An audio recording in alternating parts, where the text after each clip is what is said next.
Imagine que, em uma manhã qualquer, tudo simplesmente desliga. Sem luz. Sem sinal. Sem telas, sem sons, sem resposta. Seu celular, inútil. Aviões perdem o rumo. Cirurgiões continuam operando no escuro total. As cidades mergulham em um silêncio que a humanidade nunca conheceu.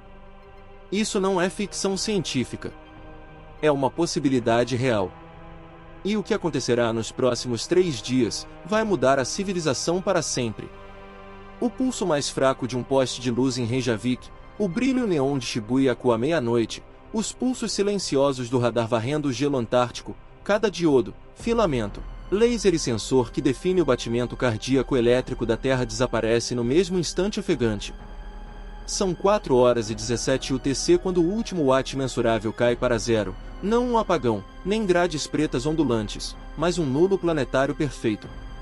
Nenhuma cintilação auroral coroa a magnetosfera, nenhuma subestação sobrecarregada geme em chamas, é uma quietude quase arrogante, como se uma mão invisível tivesse fechado o disjuntor do próprio universo.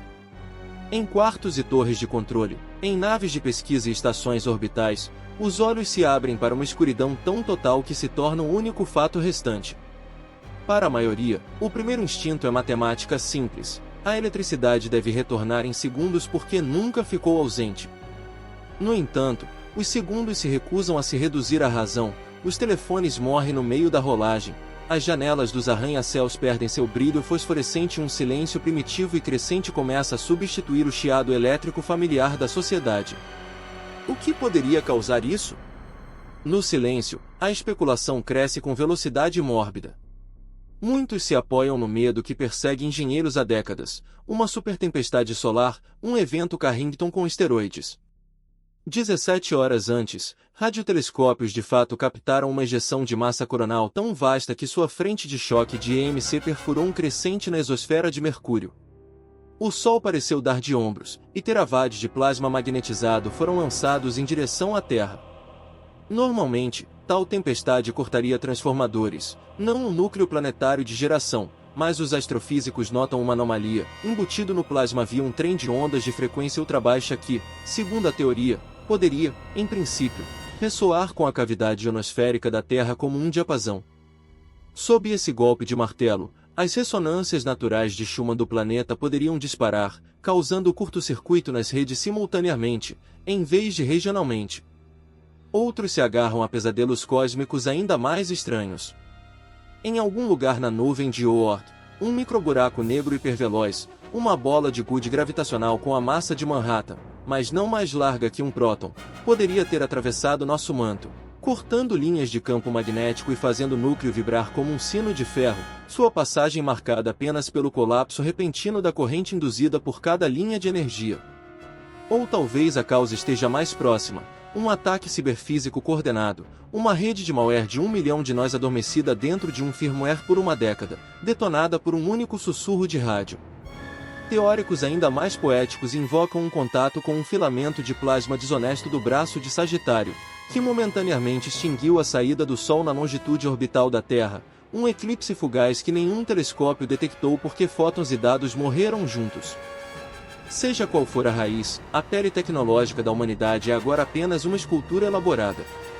Nos primeiros 60 segundos, cada turbina de base, nuclear, geotérmica, hidrelétrica, a carvão, acionou seus crãos de emergência ou equivalente. A reserva de energia se esgota no escuro como caixas de música órfãs.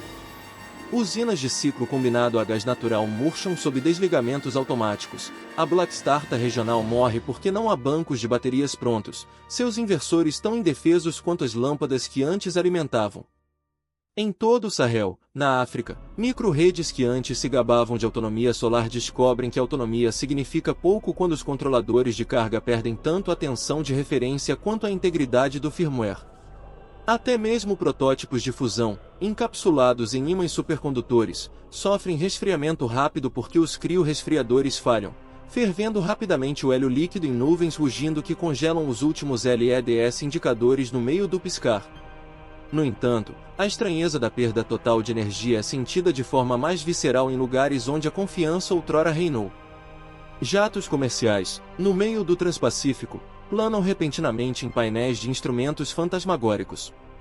A ignição da turbina requer faísca elétrica, bombas hidráulicas insistem em elétrons, as luzes da cabine se apagam para o brilho vermelho brasa dos bastões químicos de reserva. Pilotos lutam com o cálculo impensável de alcance para a água, eles trocam altitude por tempo, calculam reinicializações manuais que nunca ocorrerão e transmitem pedidos de socorro que ninguém ouve porque os satélites também piscaram até a escuridão. Na Estação Espacial Internacional, os painéis fotovoltaicos da estação ainda banham-se ao sol, mas os barramentos de energia internos relatam zeros absurdos, como se um véu eletromagnético tivesse sufocado a própria noção de diferença de potencial. Astronautas folheiam listas de verificação de emergência encadernadas com lanternas de cabeça, descobrindo que cada linha presume a existência de energia do outro lado de um disjuntor que agora parece ornamental. No terceiro minuto, o planeta se ouve. Nenhum estrondo urbano de subwoofer, nenhuma sirene Doppler distante, nem mesmo um ambiente saturado de compressores de geladeira. Desertos vibram apenas com o vento, oceanos com as ondas, florestas com os minúsculos estalos hidráulicos de árvores transpirando. Cidades são, de repente, anfiteatros acústicos de confusão humana, batentes de janelas batem enquanto os moradores as abrem para o ar de verão, agora ausente dos termostatos, latidos de cães viajam quilômetros. Em São Paulo, cirurgiões encontram seus teatros submersos no luar oleoso das claraboias, eles costuram com lanternas manuais enquanto anestesistas contam as pulsações com as pontas dos dedos. Em Chicago, passageiros de maglev são sepultados sob o rio até que a equipe de manutenção busque manivelas para destravar as portas, um vagão de cada vez, na penumbra do túnel perfumada com pó de freio. Em toda a Groenlândia, cientistas que coletam amostras de gelo percebem que seus estoques de amostras em rápido aquecimento cairão no esquecimento científico em poucas horas, a menos que improvisem refrigeração por captura de vento. Vento que deve ser aproveitado por lâminas esculpidas com serras manuais em caixas de helicópteros. Na primeira hora, a camada mais frágil da civilização, a memória digital, começa a revelar seu terror. Uma diáspora global de data centers, antes apregoados como nuvens redundantes que guardavam o pensamento cumulativo da cultura, confronta a aritmética cruel da fuga térmica. Sem circuitos de glicol refrigerados, os corredores de servidores ultrapassam os 50 graus Celsius, códigos de correção de erros sinalizam a deterioração de bits em velocidade logarítmica. Engenheiros se esforçam para dissipar o calor escancarando docas de carga, empilhando extintores portáteis de cor como se fossem criogenia rudimentar ou, em um movimento que mais tarde se tornaria lenda, enterrando compartimentos inteiros de paz em lama roubada de pistas de gelo. Governos debatem o envio de comboios armados para usinas nucleares, não para gerar, mas para conter. O calor de decaimento em barras de combustível PWR ainda exige resfriamento submerso. Existe diesel para geradores de emergência, mas as bombas de combustível precisam de eletricidade para recuperá-lo. Alguns idealistas brilhantes propõem brigadas de baldes de gasolina, capturando por um momento o heroísmo arcaico das correntes de baldes combatendo incêndios em vilarejos, só que agora o vilarejo é um núcleo de reator do tamanho de um estádio. Às 6 horas, a Terra, quase sem luz, começa a distorcer os ritmos circadianos humanos. O nervo óptico anseia por uma dispersão celeste de 470 nanômetros para regular a melatonina. Em vez disso, salas de estar iluminadas por velas produzem matizes espectrais que enganam os corpos, levando-os a um crepúsculo perpétuo. Mães acalmam bebês que sentem que algo colossal mudou. Radioastrônomos, agora ironicamente abençoados com o silêncio de rádio, levam cadernos analógicos para fora e esboçam mapas cósmicos sob paisagens estelares turbulentas, normalmente desbotadas por lâmpadas de sódio. Eles observam com pânico que as auroras boreais, antes previstas para brilhar na EMC, são tímidas, talvez a própria magnetosfera esteja comprometida e não consiga canalizar partículas carregadas. Se for verdade, o planeta é uma nave sem escudo em clima cósmico. A cascata de consequências interconectadas se acelera.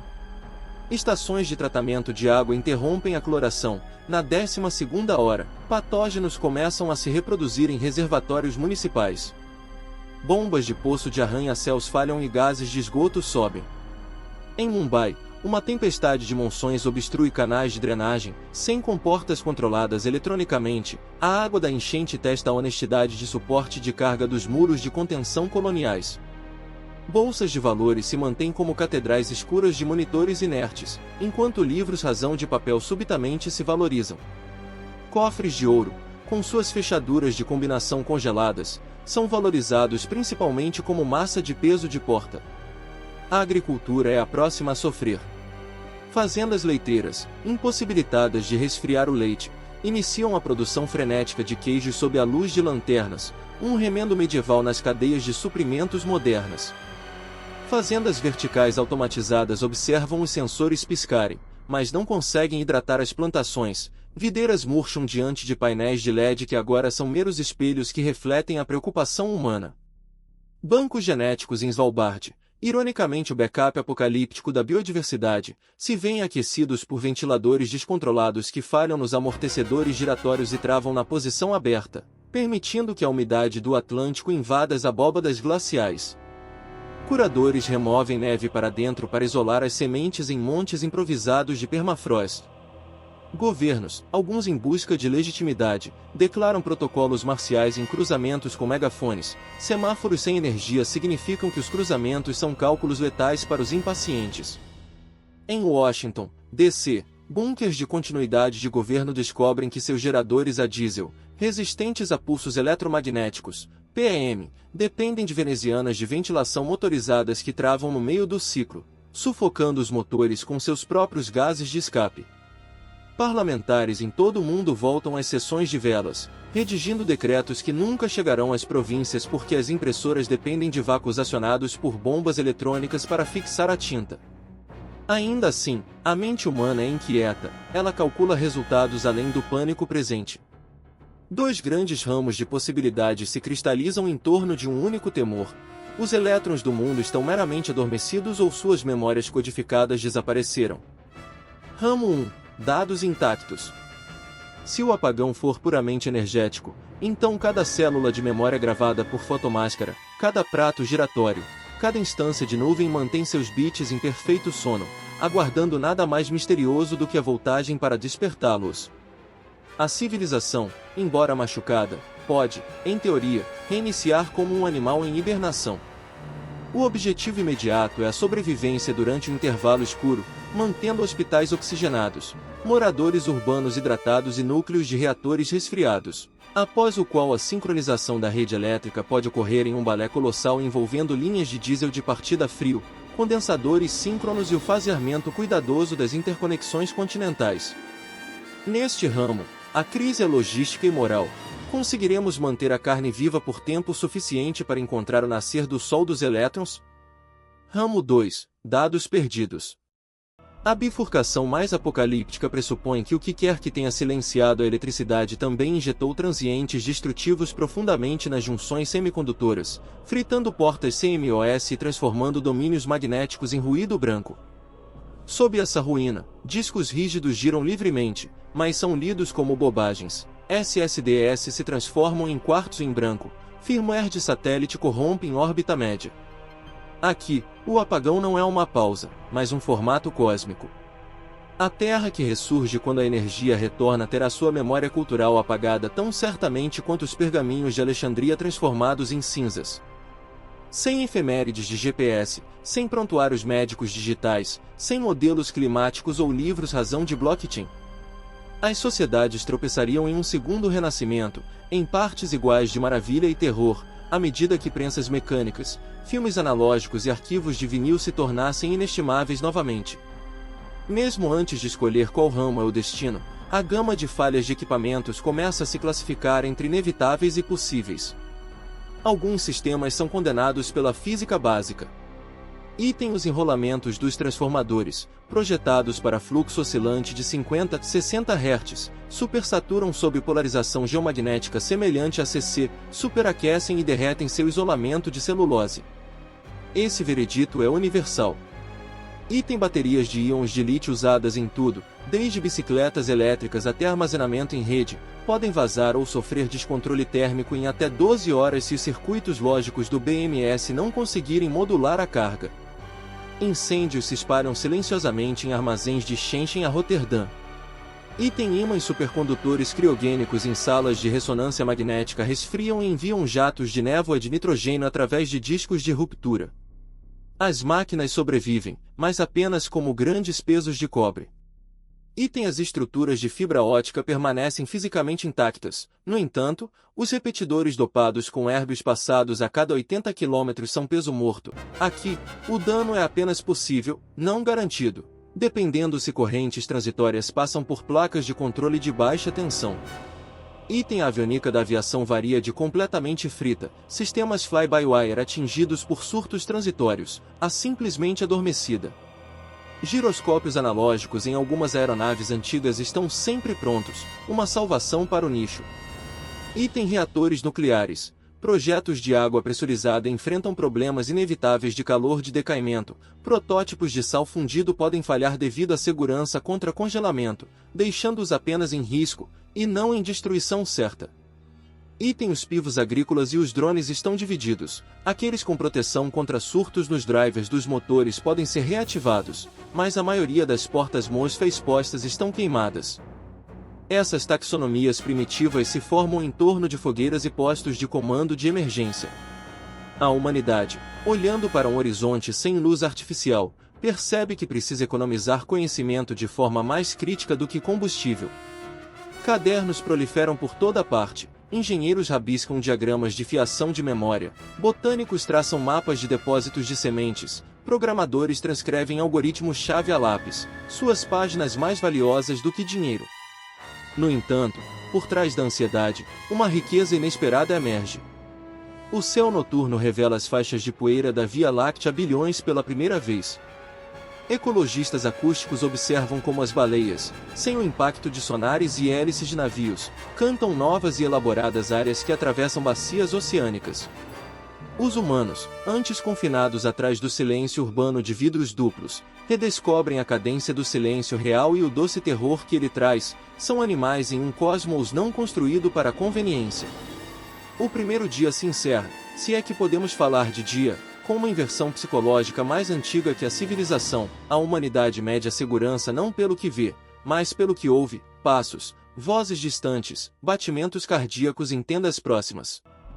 Alguns bairros formam círculos literais de residência em torno de fogueiras centrais, um arranjo nunca visto desde os castros da Idade do Bronze, porque chamas abertas significam calor e vigilância mútua. O sono é irregular. Os corações batem mais rápido sob a luz das estrelas, o cortisol dispara a cada uivo de cachorro. Mas quanto mais tempo os olhos permanecem adaptados à escuridão, mais constelações despejam histórias em mentes famintas por telas. Astrônomos mais velhos relembram mitos em voz alta, e as crianças, escandalizadas ao descobrir que esses padrões são milênios anteriores à eletricidade, percebem que talvez 3 dias sem luz não sejam um apocalipse, mas um encontro adiado com a noite original da nossa espécie. Ao amanhecer, embora o amanhecer seja um rumor por trás do céu nublado e opaco, pois as nuvens da manhã tomaram conta do céu agora não iluminado pelos halos das cidades, novos cálculos começam: estoques de combustível, uma ética profunda sobre triagem e a assustadora probabilidade de que continentes inteiros nunca mais tenham energia novamente. A 72ª hora sem eletricidade amanhece como um crepúsculo inquieto de semi-adaptação. A superfície do planeta, vista do espaço, é agora uma esfera manchada de halos de velas aglomerados ao redor de deltas de rios e rotas comerciais interiores, cada brasa branco-alaranjada, uma cidade encolhendo em direção à sua pegada medieval. Da órbita, a linha terminadora parece machucada, borrada, sem luz sintética. O contraste entre a noite e o dia se suaviza em gradientes primitivos. No entanto, abaixo, o pânico metabólico do mundo está se intensificando, porque os sistemas humanos toleram a escuridão muito melhor do que a imobilidade. 01 A física da pausa. Dentro de turbinas desativadas, rotores que antes giravam a 3.000 rotações por minuto resfriaram-se e deformaram-se minuciosamente, transformando gigantes perfeitamente equilibrados em esculturas assimétricas. O aço lembra o calor, as ligas se distanciam da tolerância. Sem a suave contramúsica dos lubrificantes circulados por bombas elétricas, microscópicas corrosão florescem ao longo dos eixos. Engenheiros, com lanternas presas a capacetes, documentam essa silenciosa sabotagem do tempo, desenhando equações em painéis de controle enferrujados. Se a rotação não for retomada em 36 horas, reconstrução total necessária. A frase se torna um mantra industrial sussurrado da usina de Itaipu, no Brasil, as cascatas das Três Gargantas. Quanto mais tempo o apagão se prolongar, mais rara será a esperança de que as redes consigam partir a frio. As usinas de base dependem de caldeiras auxiliares movidas a diesel para preparar seus ciclos de vapor, mas os estoques de diesel são reféns de compressores de oleodutos acionados eletricamente. Ferrovias, sufocadas por sistemas de sinalização silenciosos, não conseguem entregar carvão. A equipe nuclear descobre uma ironia amarga: suas usinas poderiam, em princípio, se autoalimentar com o calor residual do reator, mas todas as leis de segurança proíbem a violação de intertravamentos de contenção sem verificação eletrônica redundante. Regulamentos antes escritos para evitar catástrofes agora impedem a salvação. 02 Extinções de segunda ordem. A ecologia começa a fazer suas próprias contas. Sem cercas elétricas, reservas de vida selvagem africanas vivenciam migrações fantasmagóricas. Elefantes atravessam tocos de cercas irregulares em direção a terras agrícolas onde celeiros sem blindagem estão tentadoramente lotados. Agricultores, com poucas armas de fogo porque as defesas modernas contra a caça ilegal dependiam da vigilância por drones, lutam com dilemas pré-históricos em tempo real. Em outros continentes, incubadoras com temperatura controlada falham. Bilhões de alevinos de salmão perecem na escuridão sem oxigênio, apagando as estações das economias costeiras. Colônias de abelhas em estufas escandinavas, privadas de raios UV suplementares, aglomeram-se letargicamente e perdem a orientação. A janela de polinização do verão se reduz a 1/3, colocando em risco a produção de sementes para o alimento do ano seguinte. Oceanógrafos a bordo de um navio de pesquisa sem propulsão navegam pelo giro subtropical do Pacífico Norte, documentando como a fluorescência do plâncton aumentou 4% agora que as rotas de navegação silenciaram e o céu escureceu. No entanto, os mesmos cientistas observam uma calma curiosamente letal envolver zonas costeiras mortas. Vazões municipais ricas em nutrientes ainda despejam água sem tratamento nos rios. A gravidade é implacável mesmo quando as bombas não o são. Mas os aeradores que antes oxigenavam os estuários estão mudos. Peixes sobem perto da superfície, raspam guelras em água hipóxica e morrem em manchas brilhantes que refletem os últimos resquícios da luz do amanhecer. 03 Políticas em mutação. Com os cabos de dados desativados, a arte de governar retorna a uma velocidade medida em batidas de cascos e bandeiras de semáforo. Comunidades autônomas emergem não da ideologia, mas da linha de visão prática. Um anel de cidades montanhosas nos Alpes forja uma liga de cobre, fundindo fiação doméstica em bobinas de telégrafo. Elas ressuscitam estações de retransmissão do século XIX em picos nevados e inventam um código Morse rudimentar para necessidades básicas: leite, sal, médico, ferro. Enquanto isso, metrópoles em expansão se fragmentam em distritos municipais em guerra, cujos limites são definidos por distâncias percorríveis a pé e poços potáveis. Em Los Angeles, o Vale de San Fernando Barrico Ventura Boulevard imprime notas promissórias de madeira resgatáveis por grãos. O centro da cidade responde controlando as bacias de captação de água da chuva na rede de aquedutos, trocando água por produtos frescos transportados em caminhões de biodiesel ainda funcionais sob reguladores mecânicos improvisados. O controle de fronteiras evolui para um consenso fronteiriço. Satélites não oferecem reconhecimento, então as nações concedem umas às outras direitos de observador. Diplomatas podem cruzar as linhas de demarcação para testar que não há acúmulo clandestino de tropas, um eco dos costumes medievais de reféns, só que agora com laptops substituídos por cadernos de espiral. No entanto, a confiança se esvai a cada hora. Rumores de colapsos secretos de reatores na Sibéria se espalham para o oeste mais rápido do que a verdade consegue se espalhar, levando os governos escandinavos a evacuar os perímetros costeiros no que pode ser uma falsa rosa dos ventos. No vácuo de informações, o pânico aprende a se reproduzir. 04 A bifurcação se torna destino. Ao final do segundo dia, o corpo de engenheiros do mundo aceita que a bifurcação entre dados intactos e dados perdidos deve ser decidida empiricamente. Eles projetam um teste decisivo universal, resgatar um cofre enterrado de chips e EEPROM de primeira geração da década de 1980, dispositivos robustos contra vazamento de carga, e ler seu conteúdo com um gerador manual que alimenta um osciloscópio. Em 5 continentes, equipes replicam o experimento, trocando números de peças por meio de entregadores de bicicleta. Os resultados convergem: 37% das amostras preservam seu código, 63% não. O padrão é suspeitamente não aleatório, correlacionando-se com a latitude e altitude geomagnéticas como impressões digitais de um pulso eletromagnético extraterrestre. A inferência se solidifica em consenso: domínios magnéticos em discos giratórios enferrujados sobreviviam se estivessem estacionados, transistores flash morriam quase universalmente e Hadrão perdia a razão em microsegundos. A memória da humanidade agora é uma colcha de retalhos. Arquivos de filmes analógicos em cofres climatizados estão bem, textos armazenados em matrizes SSD redundantes desapareceram e qualquer coisa residente na RAM ativa no momento do apagão evaporou. A espécie se encontra alfabetizada em metades de hieróglifos. Uma Bíblia de Gutenberg aqui, um SHA-256 quebrado ali. Universidades recrutam grupos de acadêmicos para brigadas chamadas curadores, encarregadas de viajar a cavalo para mapear os esconderijos de conhecimento sobreviventes antes que mofo ou multidões os reivindiquem. 05 Maquinário da carne. Em hospitais, técnicos biomédicos realizam triagem estatística em dispositivos de suporte a órgãos. A diálise requer bombas rotativas, além da resistência muscular, mas a infusão de insulina pode ser simulada por dispositivos de gotejamento capilar. Assim, crianças diabéticas ganham uma chance de sobrevivência, enquanto pacientes renais decaem. As salas de parto voltam-se para práticas que eram o padrão da década de 1920, parteiras recorrem a manobras de parto pélvico, criadas por nomes há muito esquecidos nos livros didáticos digitais.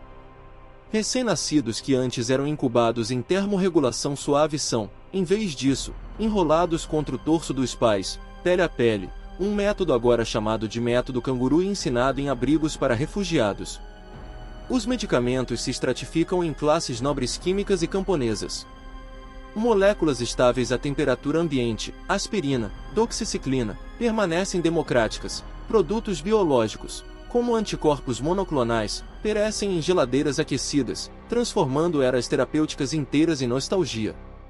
Imunologistas, confrontados com a repentina pobreza da biotecnologia, invadem fazendas de equinos para ressuscitar terapias com soro. Cavalos são imunizados contra difteria e veneno novamente, e seu plasma é coletado por meio de torneiras gravitacionais, a biotecnologia pré-histórica revigorada pelo apagão. 06 Moeda, código e crime. Sem livros razão eletrônicos, as moedas se transformam em verdades metalúrgicas. Moedas de cobre, antes desprezadas em almofadas de sofá, assumem a primazia cambial porque o cobre funde em temperaturas de quintal e se conecta facilmente, a prata é acumulada por sua vantagem antimicrobiana. O ouro, inerte demais para funcionar, é visto com desconfiança pelos pragmáticos, apesar de seu glamour ancestral.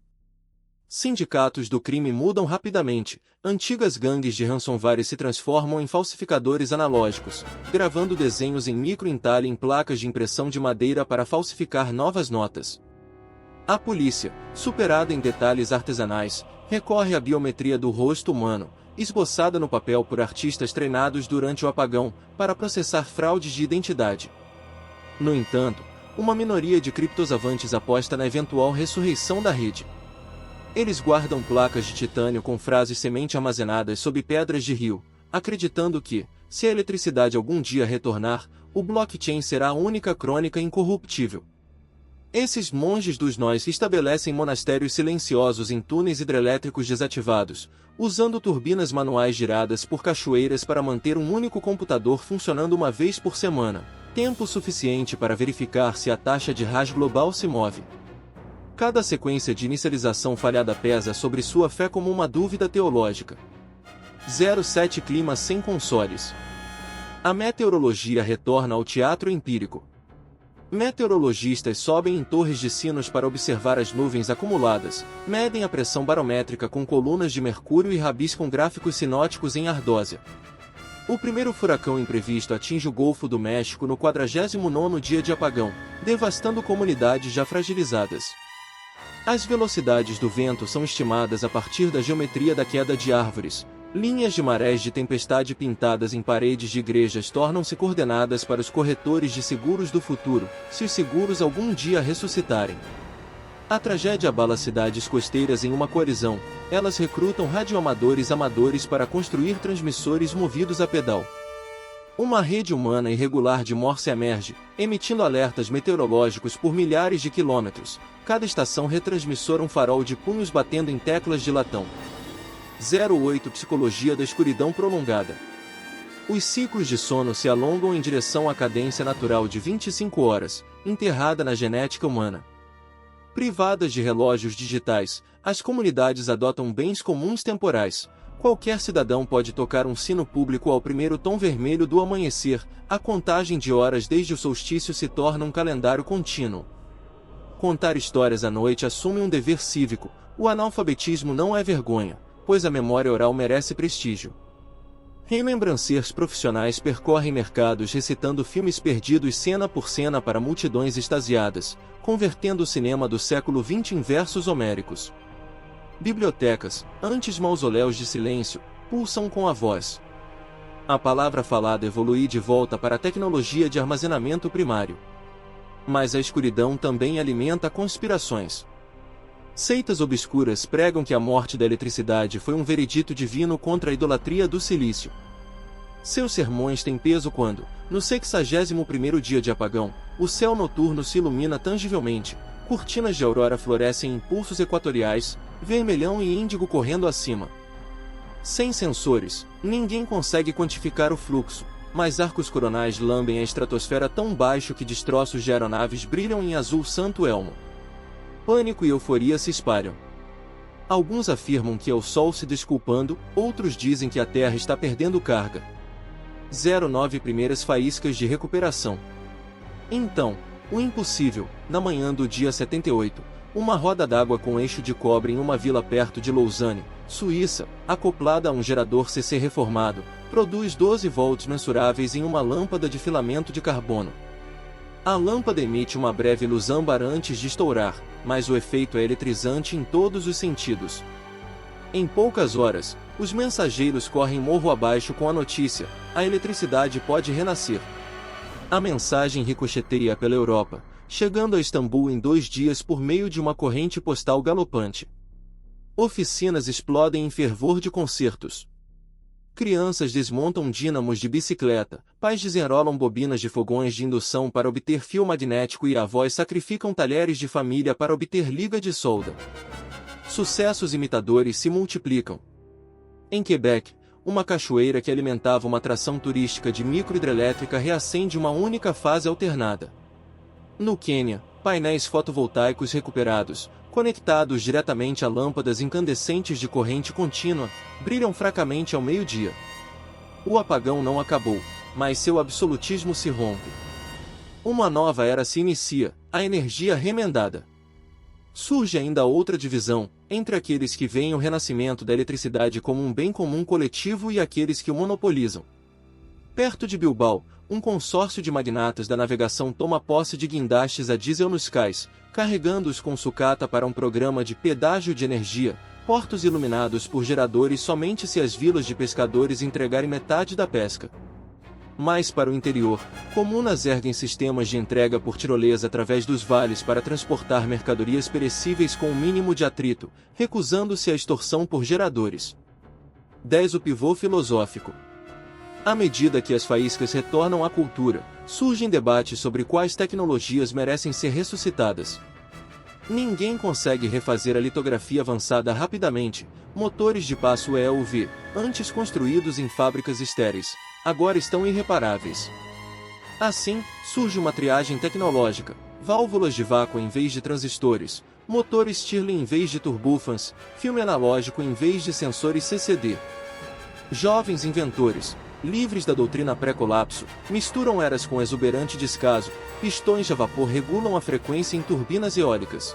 Engrenagens de bioplástico se encaixam em acoplamentos vitorianos e computadores mecânicos construídos com peças de Lego realizam tabelas trigonométricas para artilharia com mais precisão do que artilheiros humanos. Historiadores observam um ciclo de retroalimentação. A escassez de energia impõe o localismo. O localismo gera conhecimento artesanal, que é pioneiro em novas soluções energéticas adaptadas a microambientes, moinhos de maré na Cornualha, caldeiras geotérmicas ao longo das fissuras islandesas, carretéis de vento movidos a pipas na Patagônia. A civilização não retornou à estaca zero, ela ricocheteou em um mosaico fractal de pilhas tecnológicas, cada uma moldada pela latitude, clima e memória cultural. 11. Diplomacia reconectada. No 120º dia de blackout, a primeira cúpula multiestatal se reúne em território neutro, o casco de um navio de cruzeiro encalhado nas Bahamas, escolhido porque seu átrio espelhado canaliza a luz tropical para as salas de reuniões. Os delegados chegam de vela, remando e, ocasionalmente, de parapente. A pauta: redigir um acordo de quilowatts, comprometendo-se a que qualquer governo que alcance geração em escala de rede deva alocar 5% para uma rede de revitalização, uma espinha dorsal planetária para a ciência compartilhada. As assinaturas são gravadas em folhas de cobre com caneta de diamante, um meio de arquivo que, segundo a previsão, durará séculos mais que o papel. 12. Ciência no exílio. Laboratórios adaptam-se a restrições elegantes em sua simplicidade. Na ausência de microscópios eletrônicos, biólogos inventam a nanossombrografia, projetando luz solar coerente através de furos ajustáveis em câmaras de reação revestidas com corantes fotocrômicos. A resolução atinge a escala viral, revigorando o design de vacinas do zero. Astrônomos, privados de CCDS, empilham placas fotográficas de vidro em diferentes distâncias focais e as sobrepõem à luz de gás para extrair paralaxe, remapeando manualmente as trajetórias de asteroides. A matemática floresce, o giz é abundante, o pensamento é desprovido de energia. Um novo renascimento da teoria pura floresce, precisamente porque a computação voltou a ser cara e a abstração recupera a aura. 13 Ecos do mundo antigo. De vez em quando, uma relíquia da era pré-apagão desperta como um neurônio desgarrado. No Panamá, os geradores de emergência de um navio porta-contêineres voltam à vida depois que os engenheiros percebem que o apagão havia apenas frito o circuito de controle, e não o circuito diesel em si. Eles conectam solenoides com colheres de cobre, e 80 mil toneladas de componentes eletrônicos abandonados se movem sob sua própria força. Um arquivo flutuante de televisores e fornos de micro-ondas que agora valem mais como minas de cobre e terras raras do que como dispositivos. No deserto de Nevada, espelhos solares térmicos ainda rastreiam o Sol devido a mecanismos de backup acionados pela gravidade. O sal fundido que eles concentram permanece líquido sob sua camada isolante. Quando uma equipe de catadores desvia o calor para um motor Stirling, eles atingem o primeiro gigawatt-segundo de energia contínua após colapso, tempo suficiente para fundir alumínio recuperado de aeronaves descongeladas, dando origem à primeira fundição pós-colapso. 14 A frequência humana. E sempre a música. A ausência de fones de ouvido leva as pessoas a um som comunitário.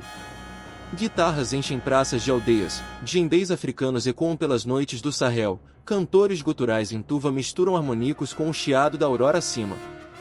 Etnomusicólogos, livres dos prazos de concessão de bolsas, vagam arquivadamente de fogueira em fogueira, transcrevendo melodias em pergaminho. Surge uma teoria de que os tempos de pulsação aumentam gradualmente com o retorno da eletricidade. Como se o ritmo humano fosse transportado por corrente alternada, as primeiras bandas híbridas eletroacústicas pós-colapso um dia testarão essa premissa. 15 Em direção ao pôr do sol do terceiro dia. Ao final da 72ª hora, o apagão deixou de ser uma interrupção, é o ano zero de uma nova linha do tempo. Crianças pequenas demais para se lembrar de telas sensíveis ao toque agora têm idade suficiente para tecer fibras de algas marinhas em cordas. Para elas, nuvem descreve apenas o clima, no entanto, herdam a luz das estrelas não poluída por LEDs e um céu onde satélites, antes um enxame mercurial, agora traçam apenas queimaduras silenciosas à medida que suas órbitas decaem. Avisos lendários circulam: se a humanidade perseguir as velhas redes monolíticas com muita avidez, uma segunda escuridão poderá atingir, mas se negligenciar completamente a eletricidade, remédios e telescópios desaparecerão. Assim, espécies e circuitos negociam novamente. A terceira noite termina em um compromisso provisório escrito não em silício, mas na retina coletiva, milhares de microlâmpadas isoladas brilhando através dos continentes, cada uma representando um pacto de que a luz, assim como a liberdade, deve ser compartilhada e conquistada. A 108ª hora após o apagão começa como um amanhecer de rosas rachadas sobre um planeta em experimento cauteloso com o renascimento da eletricidade. Onde o poder fragmentado se enraizou, cada faísca é ponderada pelo ritual, uma manivela na roda da aldeia, uma bênção sussurrada contra outro silêncio cósmico, então o acionamento do interruptor ouvido como um martelo na própria história. No entanto, a maior parte da Terra ainda gira sob a velha escuridão, e em algum lugar entre as lâmpadas e as sombras uma nova civilização avança através de sua crisálida. Crucialmente, nenhuma alma pode dizer com certeza por que o apagão ocorreu ou se ele pode retornar. Teorias proliferam como fungos em papel úmido, um bolsão de fluxo nulo errante na heliosfera, uma ressonância quântica entre o núcleo da Terra e uma explosão de raios cósmicos, um teste deliberado por uma inteligência extraterrestre curiosa para ver se os humanos se lembram de como iniciar incêndios. Na falta de instrumentos, os estudiosos ponderam as alegações conflitantes por meio de astrofísica a olho nu e anedotas.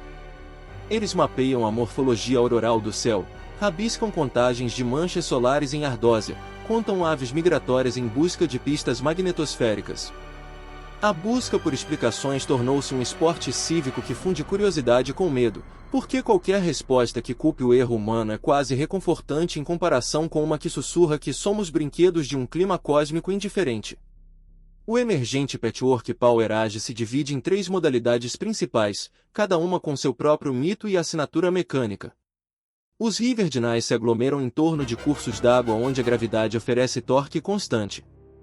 Do Butão ao País Basco, eles içam condutos forçados de madeira sobre gargantas de cânions, guiando cataratas para rodas Pelton reformadas, fundidas a partir de projéteis de artilharia descartados. Seu credo é a permanência. Turbinas precisam girar por séculos, então eles trocam altas rotações por rotores lentos e robustos como touros e mancais de rolamento lubrificados com sebo fundido. As crianças crescem aprendendo a ouvir gemidos harmônicos que predizem desalinhamento, os adultos realizam mensalmente cerimônias de desfaíscas, apagando lâmpadas para inspecionar o céu noturno e se lembrar da fragilidade. Os bazares solares se enraizam no cinturão equatorial. Aqui, o sol é confiável, mas diário. Comunidades desparafusam milhões de placas fotovoltaicas de telhados corporativos extintos, soldando-as em coberturas de retalhos sobre praças de mercado. O dia é um frenesi de moagem e carregamento. Ao anoitecer, comerciantes leiloam watts-hora excedentes selados em baterias de água salgada do tamanho de ânforas. Onde os mercadores romanos pesavam azeite, os balconistas agora pesam lumens. Os geradores rugem apenas ao meio-dia, ao nascer das estrelas, eles são silenciosos, e as praças brilham com uma luz mais suave, de garganta cobreada, que não ofusca a Via Láctea. As repúblicas Imber florescem onde quer que a biomassa seja densa e a memória cultural do vapor sobreviva. Elas alimentam gasificadores com casca de arroz, palha de milho, folhas caídas, qualquer coisa que contenha clorofila, e acionam motores alternativos cujos volantes funcionam como relógios públicos. Sua política gira em torno do ritmo da matéria-prima, as temporadas eleitorais coincidem com as colheitas, e os cobradores de impostos chegam em carroças com cheiro de lignina e fumaça. Os engenheiros de vapor inspiram reverência antes reservada aos arquitetos de software. Seus cadernos, impermeabilizados com cera de abelha, são armazenados em criptas comunitárias ao lado de sementes tradicionais.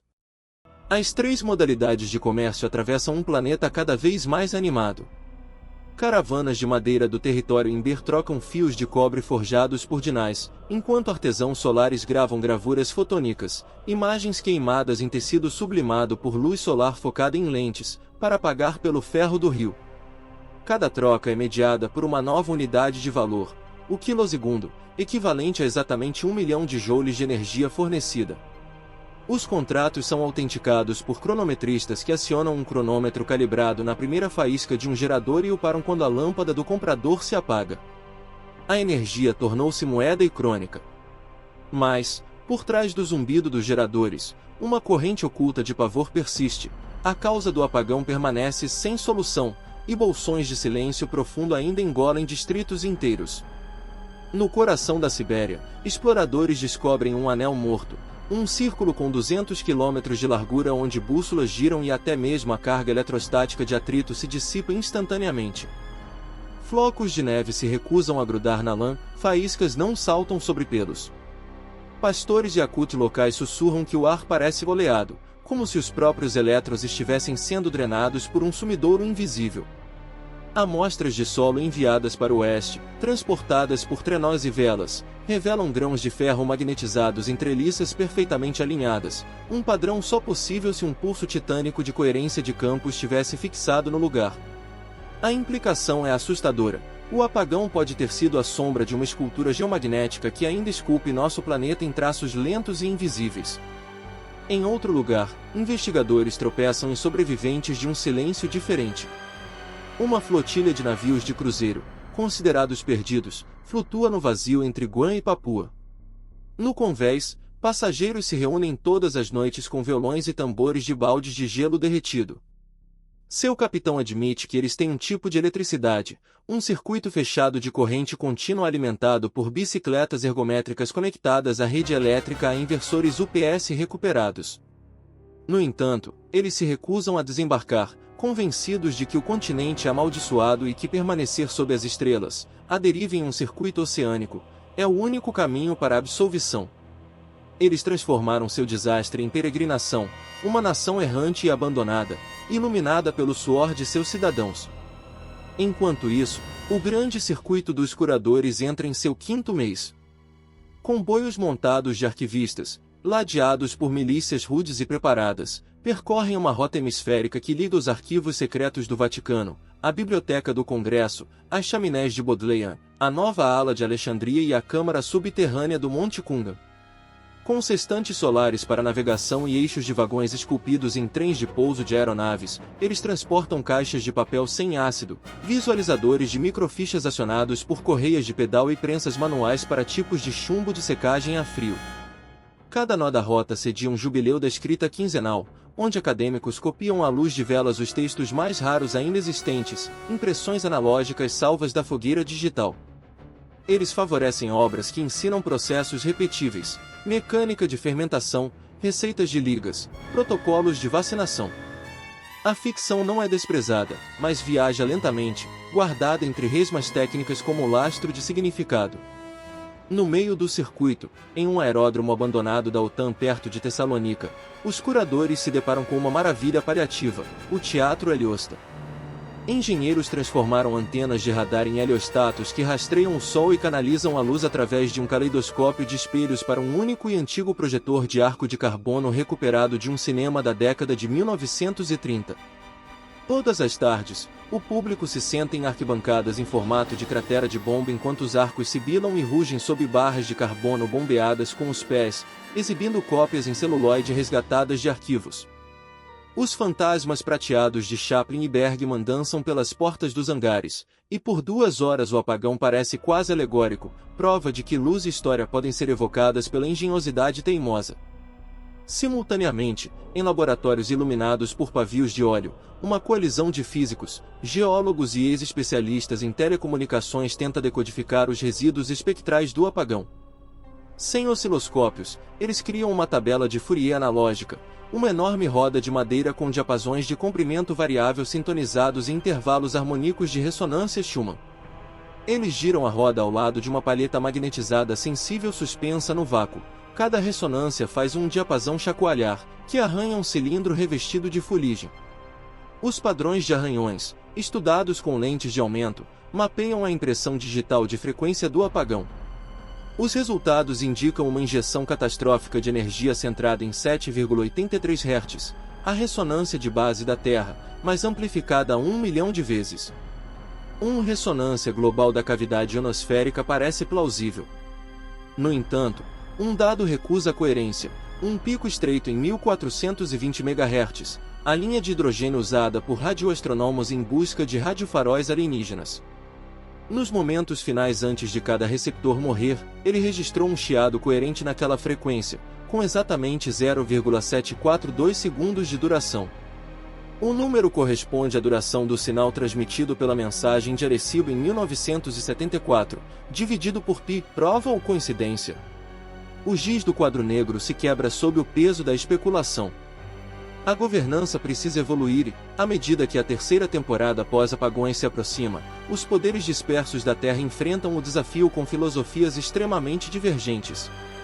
Nos cantões ibéricos, a democracia é leiloada diariamente, os cidadãos vendem seu voto por um dia de quilossegundos, entregues por meio de fichas de lanterna. As fichas duram um tempo calibrado, então o suborno é autolimitado, só se pode comprar a influência que se pode iluminar pessoalmente. No que antes eram os Estados Unidos, surge o Pacto da Rede Elétrica. Qualquer município que coloque um gerador em operação deve enviar aprendizes para 3 outras cidades antes de se conectar, forçando a difusão do conhecimento na velocidade da boa vontade. Os infratores correm o risco de ter seus núcleos de transformadores confiscados e derretidos para estoque comum.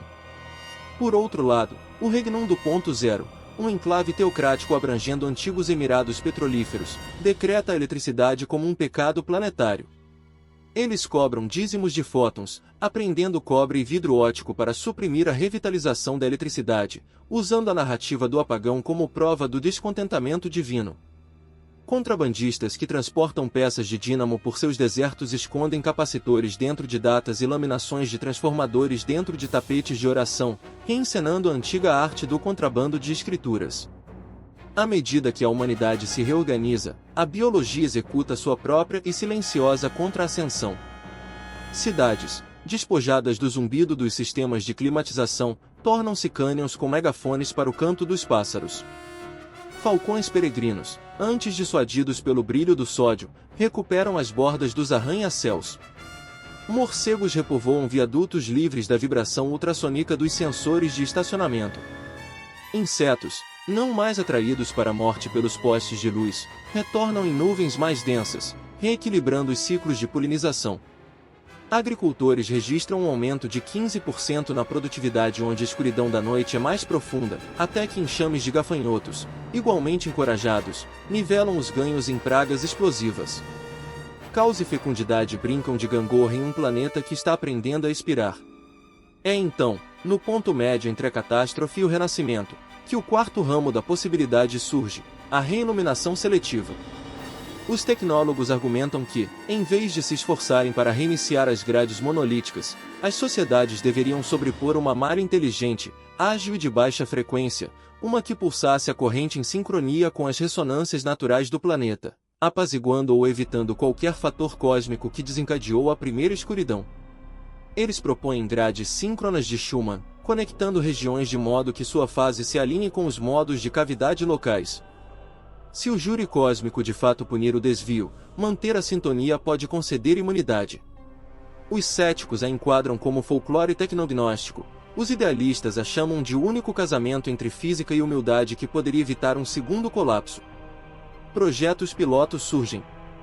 Na estepe patagônica, um conjunto de ventos alimentados por pipas alimentam um inversor de 7,83 Hz, iluminando cabanas de terra com um brilho pulsante que pulsa como um trovão distante.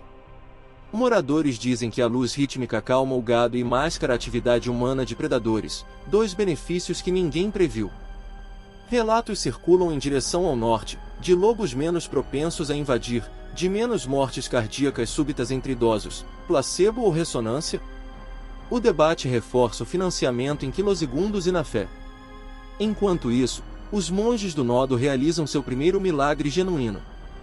No 307º dia de apagão, um monastério nos Alpes suíços inicializa frio um laptop reforçado conectado a um labirinto de para-raios, e estabelece um acordo com outro nó em Yakutia. Não pela internet antiga, sua infraestrutura é mais do que esquelética, mas por um espectro de banda estreita construído à mão, saltando a 3 kHz. O dispositivo atualiza seu relógio e registra um cabeçalho de bloco, #0, uma nova gênese para um novo mundo. A importância detona nos círculos tecnológicos. Um blockchain renascido em baixo consumo de energia, prova de trabalho substituída por prova de esforço mecânico, baseado em manivela. Os dados se tornam um sacramento. Para adicionar um bloco, é preciso literalmente suar. Essa mudança na filosofia digital repercute externamente. Periódicos acadêmicos, antes carentes de revisão por pares, adotam a corrente de manivela para registrar as descobertas. Assim, a descoberta de um bacteriologista em Kerala e a receita de liga de um metalúrgico em Leeds podem ser validadas semanas depois, quando seus blocos se encontram no caminho. As citações revertem para gravuras em folhas de cobre, mas a integridade da erudição ressurge, ancorada pela honestidade cinética. Enquanto isso, o Sol atravessa seu máximo solar. Astrônomos, agora sintonizados com as oscilações de humor cósmico, notam que as manchas se agrupam em padrões que lembram fibrilação cardíaca, a própria arritmia da estrela espelhada na da humanidade. Eles não conseguem medir o fluxo corretamente, mas sombras espectrais sugerem um novo ciclo hiperativo. O planeta se consolida, dínamos são desconectados ao meio-dia local para evitar potenciais surtos de EMC, lanternas apagadas à meia-noite para celebrar cada hora em que a eletricidade continua sendo uma escolha e não uma perda. O pivô psicológico se completa, poder é privilégio, não direito, e a humildade em relação aos céus migra da teologia para a política. Então, colchas de coincidências costuram um ponto de virada. Uma fonte geotérmica sob o salão de turbinas desabado da usina de Elishei, na Islândia, retoma a pressão de vapor mensurável. Sensores conectados a um sismômetro feito à mão registram o tremor. Em poucos dias, um corpo multinacional de engenheiros chega ao local. Eles cortam cabos queimados até virarem cinzas, reconstroem a lógica do relé com interruptores de passo canibalizados de centrais telefônicas extintas e gradualmente induzem uma das turbinas originais à rotação síncrona, não a 60 Hz, mas a 7,83 Hz. A turbina emite um zumbido baixo, quase inaudível, que faz vibrar placas tectônicas mais do que tímpanos. E, no entanto, milagre ou coincidência, a saída do gerador é estável, limpa e ultrapassa 1 megawatt. Pela primeira vez desde o apagão, uma usina produz energia contínua e de alta qualidade. As notícias se espalham como capilaridade por redes de pergaminho. Dinastias, bazares e repúblicas enviam delegados para observar. Alguns chegam céticos, outros se ajoelham diante do estator zumbindo como peregrinos diante de uma relíquia. Ao longo de 2 semanas de testes, a potência nunca falha, mesmo durante uma pequena falha solar que faz satélites antigos caírem como mariposas moribundas. A hipótese de Schumann ganha peso, talvez a harmonia com planeta e estrela seja a rubrica necessária para a segurança elétrica na nova era. Um conclave se forma, apelidado de aprendizagem harmônica, para codificar essa disciplina emergente. Seu estatuto mescla engenharia, sismologia, etnografia, para integrar a sabedoria das terras indígenas, e cosmologia. Eles planejam uma rede global de estações subaudíveis, cada uma sintonizada em um nó de ressonância local, tecendo uma tapeçaria de poder que respira com a Terra em vez de sufocá-la. Alguns a chamam de utópica, outros dizem que é apenas a próxima iteração lógica depois que o excesso de alcance destruiu a antiga grade. Culturalmente, um renascimento cintila vivo. Teatros incorporam zootrópios mecânicos acionados por pedais, pintores trituram pigmentos ao amanhecer usando conjuntos de argamassa envoltos em luz ginástica, poetas celebram ampulhetas, onde cada verso deve terminar antes que a areia escorra e o óleo da lanterna acabe. Casamentos sincronizam seus votos com os pulsos do amanhecer dos geradores locais, simbolizando a concórdia com a cadência cósmica. Festivais da escuridão comemoram o vazio original de 3 dias a cada equinócio. Todas as lâmpadas são apagadas voluntariamente e os cidadãos compartilham histórias do primeiro silêncio para que as crianças se lembrem tanto do terror quanto do triunfo. Mas as feridas do planeta não estão cicatrizadas. Carcaças de satélites caem sem controle, despejando tesouros tentadores de painéis de arsenieto de galho e tanques de hidrazina tóxica em florestas e mares. Microplásticos ressurgem em deltas de rios onde o tratamento de água ainda está em processo de renascimento. E o anel da morte na Sibéria se alarga 1 quilômetro a cada lua, de acordo com estacas de carvão marteladas por geodesistas. Seja qual for a força que costurou essa zona nula, ela está viva, e sua expansão escreve uma contranarrativa nas margens da esperança. As doutrinas militares se adaptam. Em vez de dissuasão nuclear, mecanismos de lançamento inúteis sem eletrônica de precisão, as nações investem em queimadores de campo, morteiros eletromagnéticos direcionais ajustados para destruir dínamos inimigos.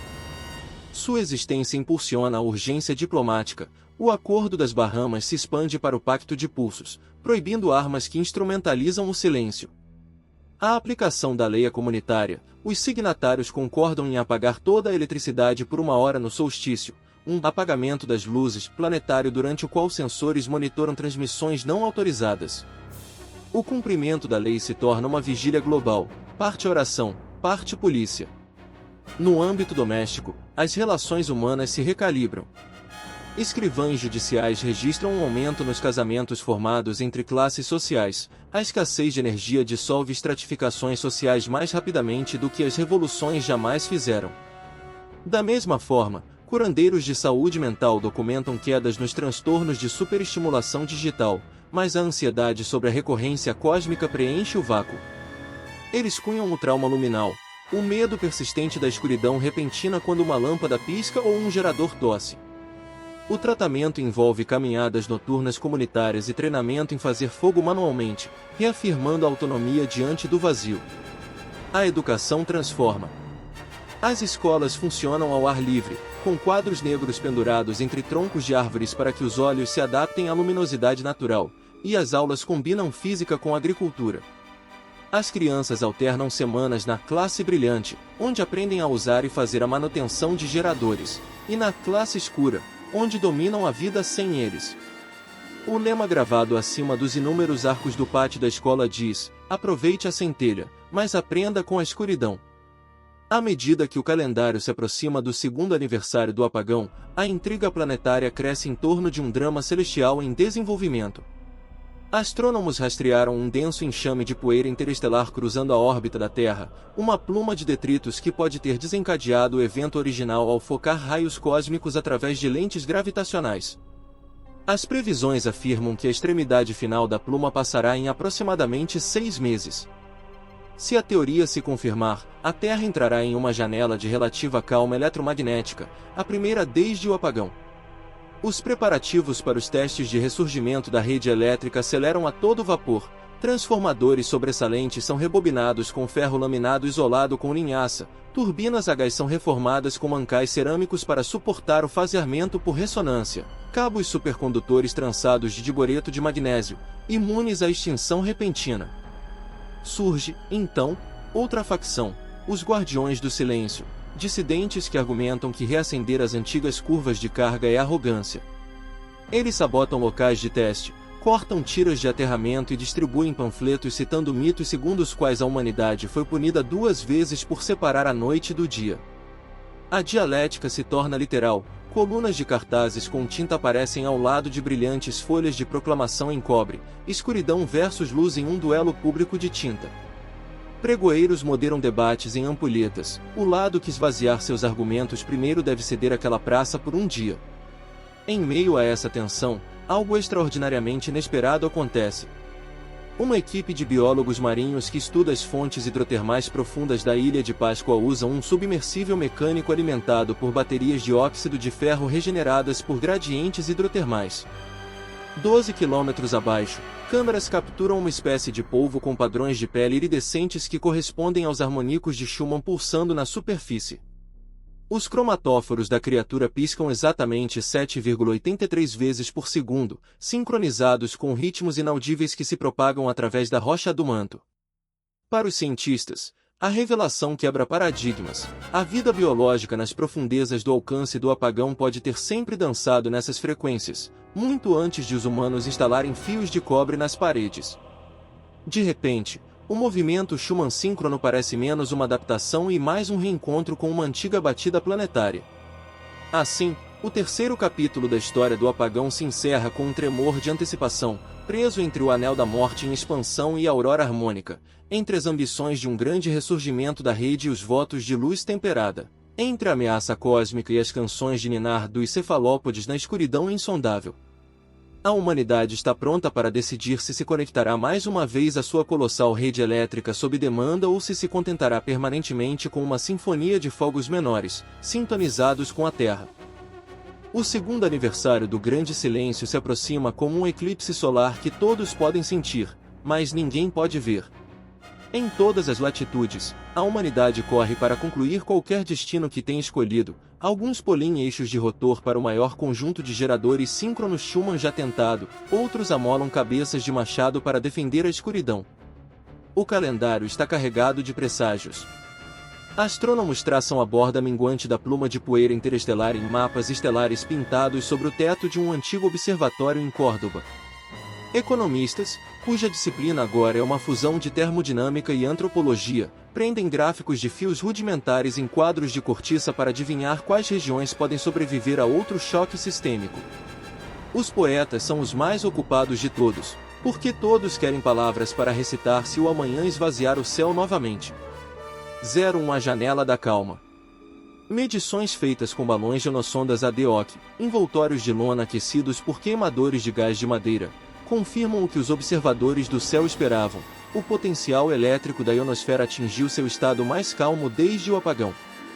Essa calma, que deve durar 83 dias, é batizada de A Janela. Para muitos, é um período de teste concedido pelo próprio cosmos, uma chance de provar que a eletricidade pode coexistir com humildade.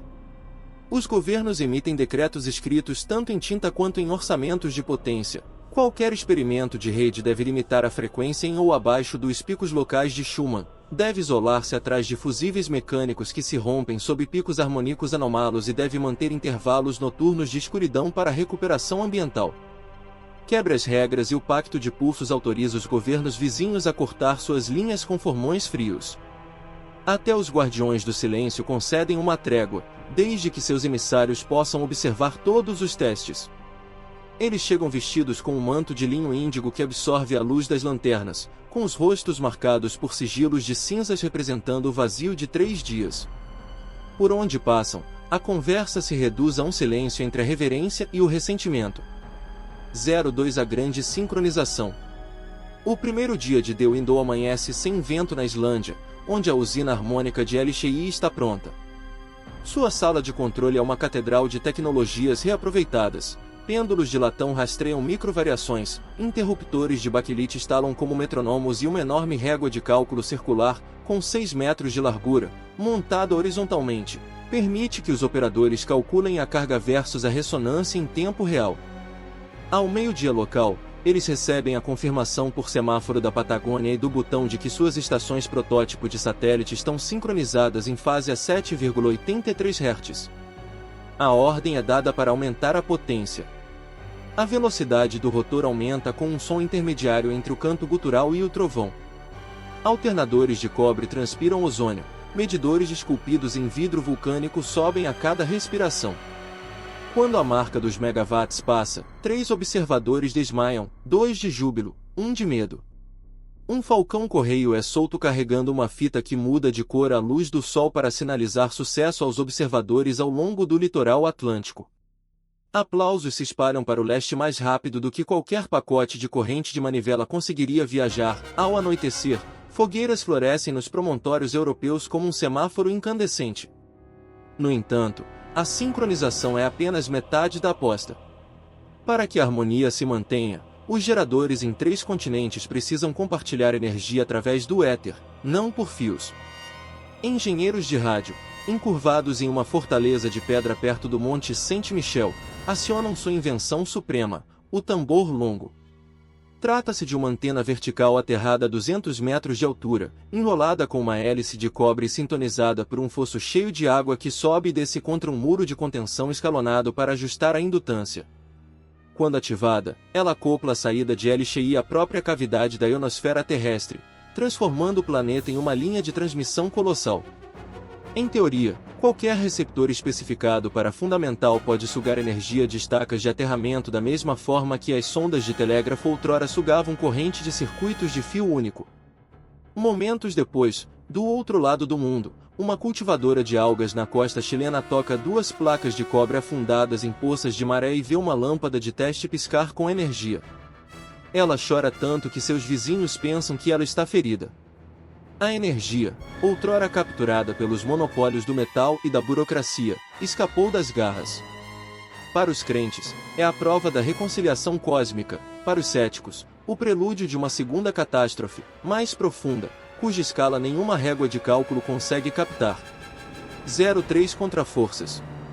A resistência cresce imediatamente, Na nona noite de A Janela, os Guardiões do Silêncio sabotam o fosso do tambor longo, abrindo comportas para que a água do mar inunde a cavidade, desafinando a antena e deixando os receptores periféricos offline.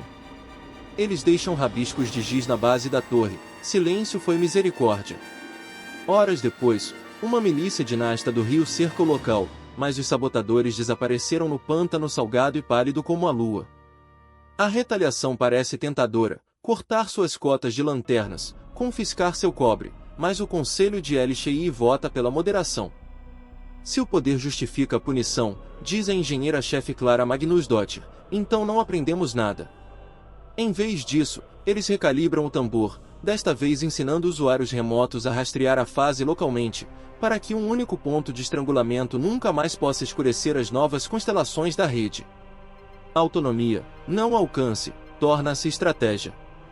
Em outros lugares, a sabotagem incentiva atos de eco.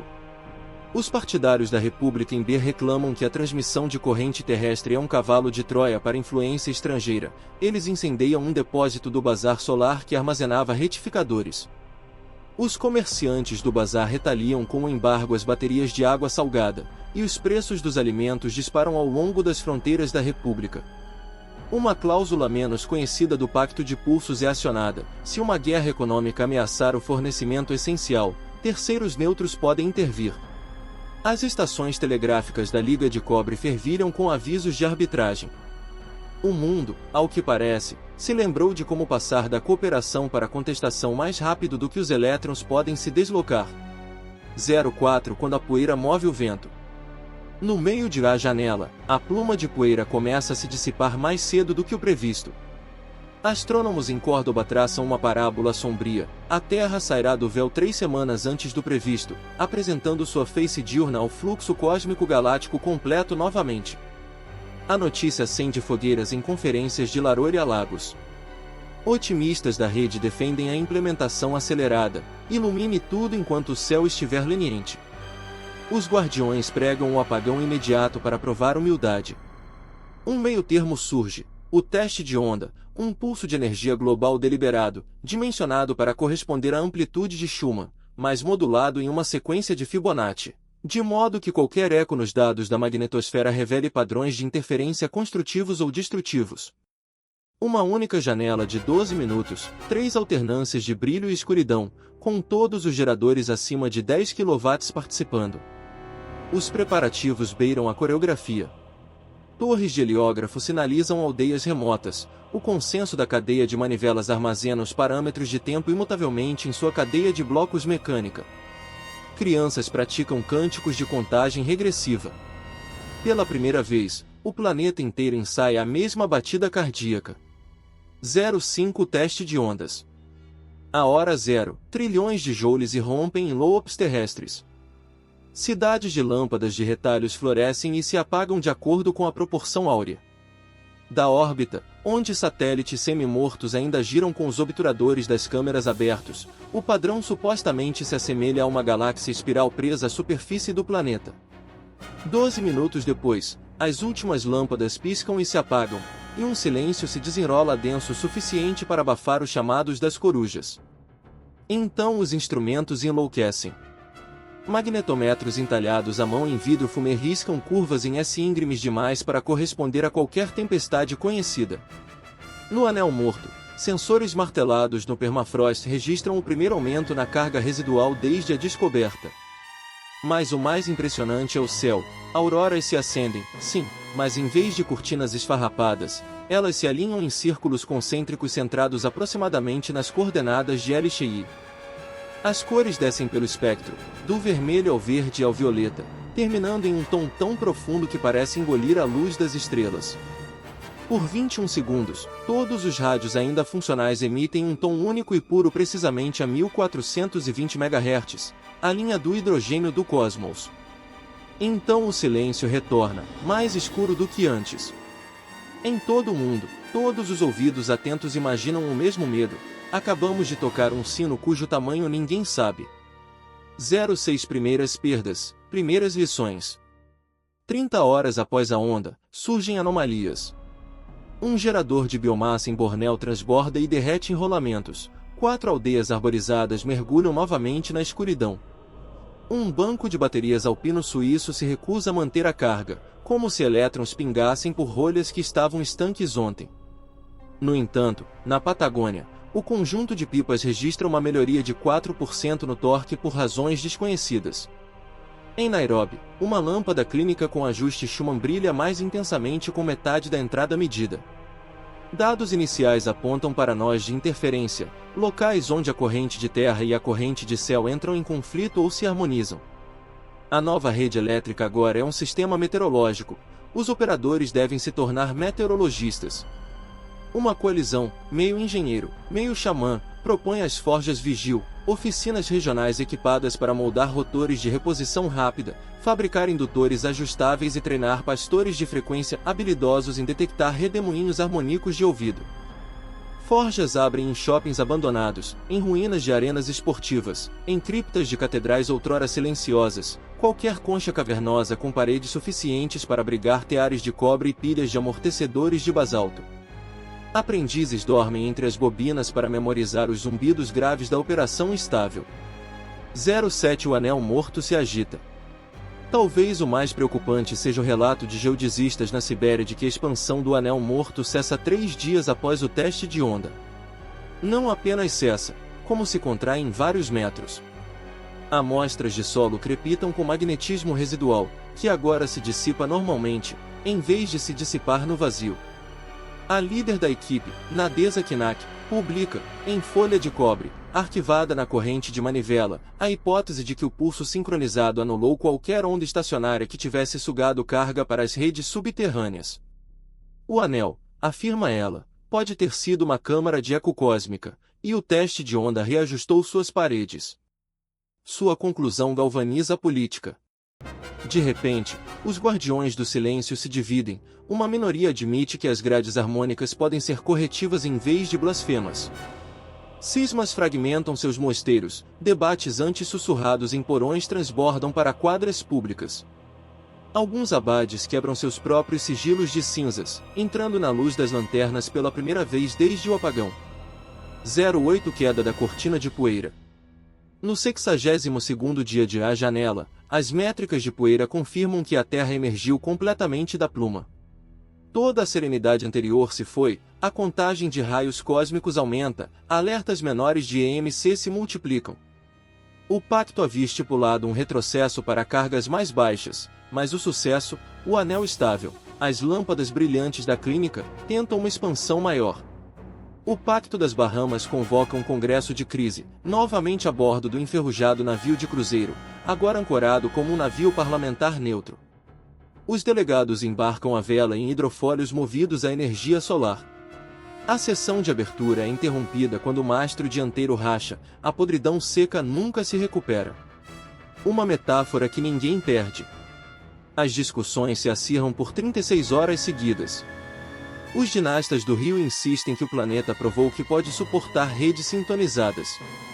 As repúblicas das brasas argumentam que a onda foi sorte, da próxima vez, o tambor cósmico pode estilhaçar tímpanos.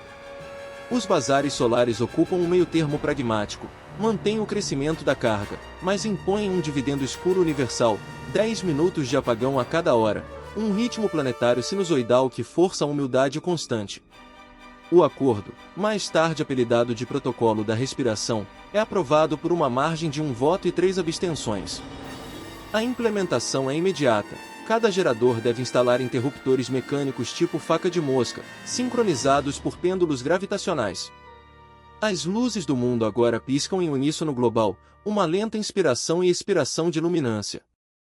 As crianças chamam a fase brilhante de coração diurno e a fase escura de respiração noturna, incorporando a engenharia a uma linguagem mais antiga que os livros didáticos. 09 Filhos de ambas as luzes. O protocolo traz benefícios colaterais inesperados. Agricultores descobrem que a eficiência da fotossíntese aumenta sob iluminação pulsada, os estômatos parecem se fechar menos, conservando água. Ecologistas urbanos observam que as aves migratórias navegam com mais precisão com janelas escuras rotineiras, reduzindo colisões com fachadas envidraçadas. Os indicadores de saúde humana disparam. A microescuridão regular redefine os sinais circadianos, aliviando a insônia que havia assombrado as cidades geradoras. A expressão cultural também floresce. Músicos sincronizam suas apresentações com o ciclo da respiração, tecendo o silêncio como ritmo. Arquitetos projetam templos pulsantes, cujos vitrais só se alinham quando as lâmpadas piscam, projetando murais efêmeros em paralelepípedos. Os amantes cronometram os votos para que o beijo final aconteça no auge da respiração noturna, um romance gamificado que se torna folclore ao final do mês. 10 O silêncio retorna, e passa. 74 dias após a abertura da janela, durante uma pequena tempestade geomagnética, instrumentos detectam uma queda de energia na grade entrelaçada.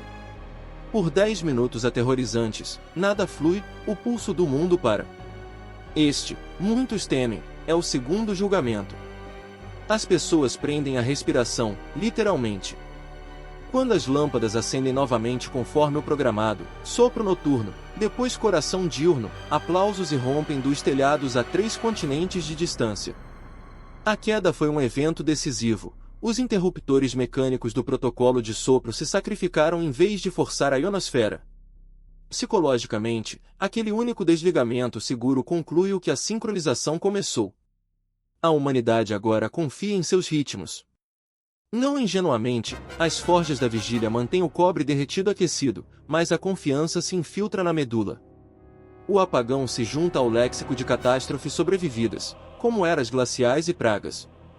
Pais contam histórias de ninar sobre fantasmas de laptop e incêndios no céu, mas crianças criadas em vilas com a respiração ofegante as consideram mitos de advertência em vez de horrores vividos. 11 Cartas para o futuro.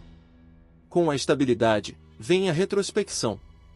Os curadores propõem um projeto mais grandioso do que qualquer visita guiada a uma biblioteca, o Códice da Luz, um compêndio de tudo que a humanidade reaprendeu ou reformulou desde o apagão. Será escrito em mídia triplicada, discos de níquel gravados, pergaminhos sem lignina e sequências de contas de vidro coloridas legíveis por cifra ótica, armazenado em câmaras escavadas bem acima do nível do mar e longe de fendas tectônicas. Sua característica mais radical, cada entrada inclui uma nota de margem sobre como derivar o conhecimento dos primeiros princípios do escuro.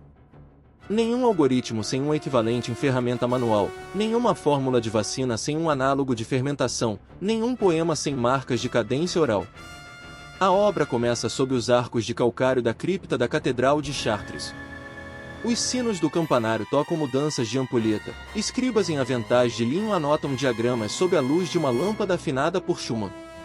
O primeiro volume do códice termina com uma página em branco, reservada para qualquer explicação do apagão que os futuros estudiosos decidam. Deixá-la em branco não é um descuido, mas uma promessa: a humildade permanecerá para sempre. 12 Rumo à 5ª temporada. Os agrônomos agora marcam o calendário de forma diferente. Além do inverno, primavera, verão e outono, eles adicionam a temporada de fósforo, a janela de 80 dias prevista para ocorrer novamente a cada passagem orbital pelo braço posterior do fluxo de poeira. Durante a fósforo, experimentos pesados na grade são permitidos, fora dela, apenas cargas do protocolo de respiração. Isso institucionaliza cautela e esperança em partes iguais. Caravanas comerciais orientam seus ciclos de forma que tarefas de alta energia, queima de vidro, forjamento de metal, bioreatores de alta pressão, atinjam o pico na fósforo. O resto do ano é dedicado à manutenção, reflexão e, cada vez mais, exploração. Porque uma coceira incessante permanece. O chiado do hidrogênio a 1420 MHz que acompanhou o teste de onda assombra mentes como uma música meio esquecida. Será que a humanidade bateu e alguém bateu de volta? Uma nova geração de radioastrônomos, usando matrizes puramente passivas, apenas receptoras, para apaziguar os guardiões, feitas de espirais de papel alumínio, como rodas de carroça, escutam durante cada respiração noturna. Até agora, o céu permanece mudo. O silêncio que agora nutrem por meio de políticas torna-se um instrumento, a ausência de chiado também é um dado. 13 Legado e canção de ninar. 5 anos após o apagão, Um festival inaugura o primeiro segmento de rede intercontinental totalmente harmonizado, da Patagônia à Islândia e ao Butão, em um único circuito. Lanternas ao longo desse meridiano brilham com um sutil tom lilás, uma mistura de corante sintonizada com a frequência da rede, de modo que qualquer desvio as tinge de vermelho ou azul, um medidor público da saúde planetária. Crianças andam de patinetes de madeira sob arcos lilás, entoando rodadas de chamada e resposta que imitam o protocolo da respiração. A luz é um empréstimo, a escuridão é um débito, entoam eles com dezenas de sotaques, compartilha a centelha, e a noite compartilha você. À meia-noite, como manda o protocolo, as lâmpadas se apagam em direção à escuridão. Por meio minuto, apenas a luz das estrelas reina. A Via Láctea cobre o planeta com fogo silencioso. Em algum lugar, polvos na penumbra bentônica pulsam cromatóforos em sincronia, provando um parentesco invisível. Quando o coração do dia retorna, não parece conquistar a escuridão, mas sim emergir dela, como uma melodia de canção de ninar. A história que começou com um zero planetário perfeito termina não com holofotes triunfantes ou com um silêncio eterno, mas com um sopro, uma corrente alternada de contenção e ousadia, ciência e mito, elétron e eco. A humanidade mantém sua luz noturna pequena, sua curiosidade gigantesca e sua humildade sintonizada com o tambor silencioso de um mundo vivo.